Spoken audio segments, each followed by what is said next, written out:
Hello everyone, welcome to Neural Labs. In this video, we'll learn about what is LLM and how to use it. तो चलिए start करते हैं. What is LLM? पहले definition पढ़ते हैं. A large language model is an artificial intelligence model designed to understand, generate and interact with the human language. तो simple भाषा में ये एक AI मॉडल है जो ह्यूमन लैंग्वेज अंडरस्टैंड करता है और ह्यूमन से इंटरेक्ट करने की कैपेबिलिटीज रखता है. बस इतना ही आपको समझना है.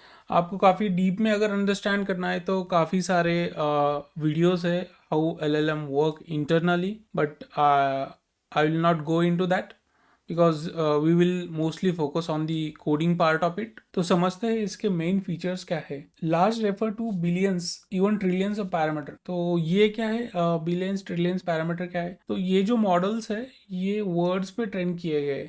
जितना भी डेटा अभी इंटरनेट पे अवेलेबल है आप कंसिडर कर सकते हो कि वो सारा डेटा ये मॉडल्स ट्रेन करने के लिए लगाया गया है. जैसे कि GPT-3 का जो मॉडल था उसमें 175 बिलियन पैरामीटर्स पे वो ट्रेन किया गया था और GPT-4 जो है वो अराउंड 1.76 ट्रिलियन पैरामीटर पे ट्रेन किया है. सो ये GPT-4 का जो डेटा है ये इंटरनेट के अजम्पशन पे है. ऑफिशियल डेटा नहीं है क्योंकि ये क्लोज सोर्स मॉडल्स है. इनकी ज़्यादा इंफॉर्मेशन पब्लिक में अवेलेबल नहीं होती. तो जैसे कि मैंने कहा कि इनकी जो ट्रेनिंग है काफ़ी बड़े डेटा पे इनको ट्रेन किया गया है, जैसे कि बुक्स, वेबसाइट, आर्टिकल्स, कोड्स. सो जितना भी डेटा इंटरनेट पे अवेलेबल है ये उतने डेटा पे ट्रेन किया गया है. इसकी कैपेबिलिटीज़ क्या है?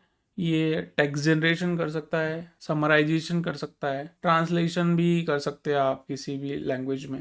ट्रांसलेशन इतना एक्यूरेट नहीं है but it works mostly with popular languages. Question answering भी एक इसका ही पार्ट है. तो हम आगे के वीडियोस में देखेंगे कि रैग चैटबॉट्स कैसे बनाते हैं. उसमें क्वेश्चन आंसरिंग चैटबॉट्स भी हम बना सकते हैं. तो काफ़ी सारे लोग कोडिंग में भी यूज़ कर रहे हैं कोड जनरेशन के लिए. सिंपल कोड तो इजीली जनरेट कर देता है और कन्वर्सेशनल कैपेबिलिटीज़ तो है ही, हम बात भी कर सकते हैं. तो थ्योरी के लिए इतना ही काफ़ी है.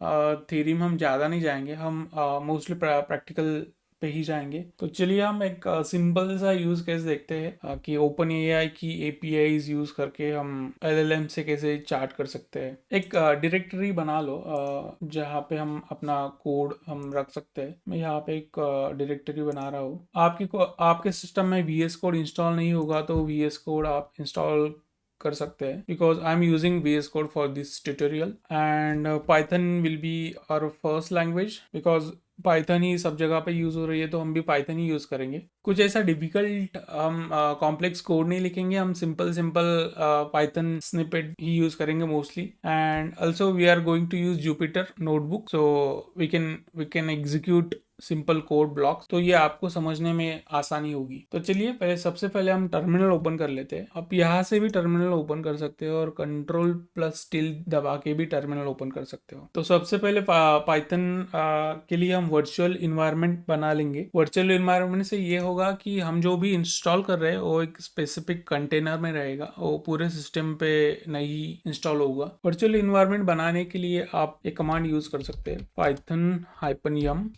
venv, और वर्चुअल इन्वायरमेंट का नाम आप डॉट लगा के भी बना सकते हो, विदाउट डॉट लगा के भी बना सकते हो. तो मैं यहाँ पे डॉट लगाऊंगा. तो ये हमारा वर्चुअल इन्वायरमेंट रेडी हो गया है. अभी हम एक फाइल बनाएंगे इसी डायरेक्टरी में जिसको हम नाम देंगे llm.ipynb. ये जुपिटर नोटबुक की फाइल है. यहाँ से आप कोड ऐड कर सकते हो, मार्कडाउन भी ऐड करने का ऑप्शन रहता है इसमें. तो हम एक कोड ब्लॉक ऐड करते हैं टेस्टिंग के लिए. तो सिंपल हम प्रिंट लगाते हैं, प्रिंट हेलो वर्ड, और जैसे ही आप रन करोगे तो आपको ये एक एक्सटेंशन इंस्टॉल करने के लिए बोलेगा. सबसे पहले तो हमें कर्नल सेलेक्ट करना है. तो कर्नल सेलेक्ट कर लेना है. हमने जो वर्चुअल इन्वायरमेंट अभी बनाया है वो सेलेक्ट करना है. और जैसे ही आप रन पे क्लिक करोगे तो ये एक पैकेज इंस्टॉल करने को बोलेगा. So it will work in the VS code itself.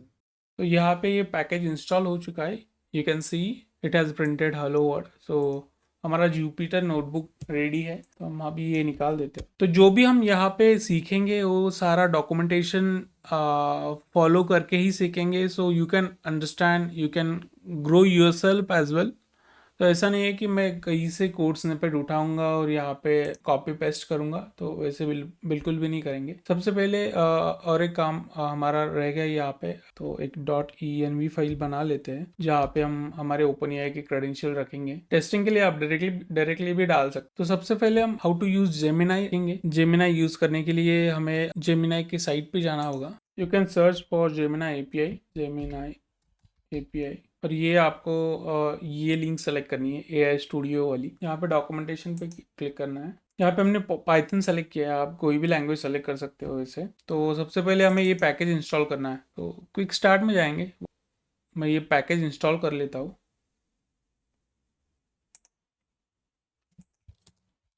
जब तक ये इंस्टॉल होता है तब तक हम नेक्स्ट कोड ब्लॉक देखेंगे। सो यहाँ पे इन्होंने एक कॉल किया है, जस्ट हम कॉपी पेस्ट करेंगे। I will explain you what is it is doing.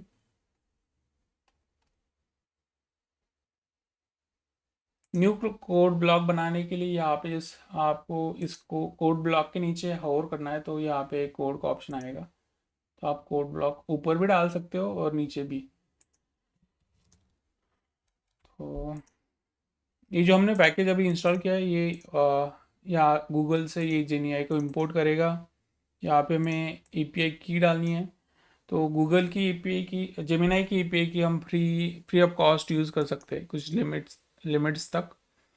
और एक क्लाइंट बना के इन्होंने बस उस क्लाइंट को इनोक किया है। हम पहले API की बना लेते हैं। I show you how to create one. यहाँ पे आप API की पे क्लिक करना है आपको। गेट जेमिनी API की, और यहाँ से आप API की क्रिएट कर सकते हो। तो ये कॉपी करके हम अभी के लिए तो डायरेक्टली यूज़ करेंगे।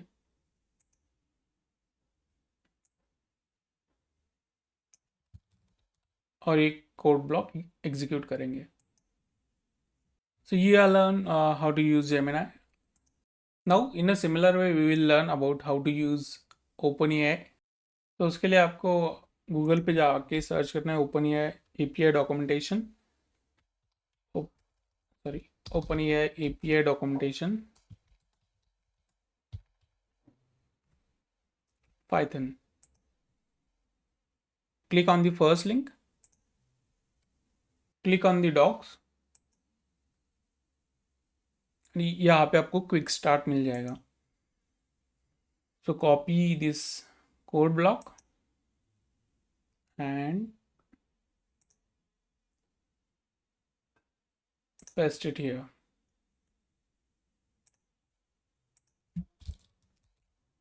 One block I have kept to install OpenAI. So यहाँ पे हम इंस्टॉल करेंगे pip install OpenAI।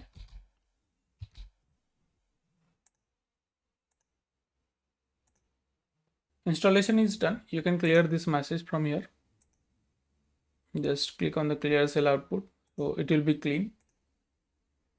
और इन्होंने भी सेम किया है, एक क्लाइंट बनाया as we did in the Gemini API। एक क्लाइंट बनाया है। तो यहाँ पे इन्होंने API की डालने का ऑप्शन नहीं दिया है, लेकिन you can hover on it. यहाँ पे आपको दिख जाएगा कि वी कैन पास API की। और एक ऑप्शन है, आप अगर इन्वायरमेंट वेरिएबल में डायरेक्टली आप अगर OpenAI API की डालते हो तो वहाँ से वो डायरेक्टली उठा लेता है। तो उसके लिए आपको एक एक्स्ट्रा पैकेज लगेगा python.env, ये .env लोड करने के लिए। तो वो भी हम देख लेते हैं। और एक और ब्लॉक हम ऐड करते हैं यहाँ पे pip install python -env। तो ये भी इंस्टॉल कर लेते हैं। और यहाँ पे हम बस फ्रॉम इसको इंपोर्ट कर लेंगे फ्रॉम